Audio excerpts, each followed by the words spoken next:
बंधुगण देखंतु बहुत ही सुंदर अपडेट टीए मु आपणों नहीं आसी मैट्रिक परीक्षा फल को लेकिन तो छोटिया रिक्वेस्ट बंधुगण आपण को करी वीडियोटा को गोटे लाइक तो आप निश्चित भाव में करदे एवं समस्त को शेयर करदे जो द्वारा कि समस्ते जानीपारे जे एक्चुअली आपणकर मैट्रिक परीक्षा फल केबे पब्लिश हेबो एवं आपण केमिति ताकू चेक करिपारिबे।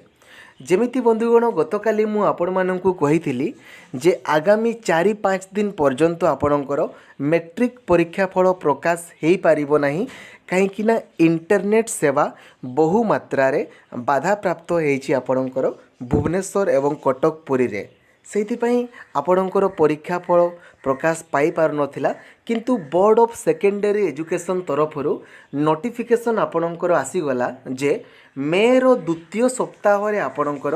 मैट्रिक परीक्षा फल प्रकाश पाइबो एवं से डेट मध्य क्लियरली मेंशन करिसंती जेमिति मु गतकाली आपणको कहिथिली जे मे 10 तारिख परे आपणकर मैट्रिक परीक्षा फल प्रकाश कराजिवो क्लियरली एथिरे मेंशन अछि। तो समस्त को रिक्वेस्ट बंधुगण प्रबल मात्रा रे शेयर करंतु यार नोटिफिकेशन मु आपनको वीडियो तले दे देबी आपण चाहिले पढ़ी पारिबे निजे पढ़ंतु क्लियरली एथिरे मेंशन अछि मे 10 तारिख परे आपणकर मैट्रिक परीक्षा फल प्रकाश कराजिवो माने नेक्स्ट वीक रे ठीक अछि। तो काल विलंब नकरी बंधुगण प्रबल मात्रा रे शेयर करंतु समस्त को जणांतु। जय जगन्नाथ धन्यवाद।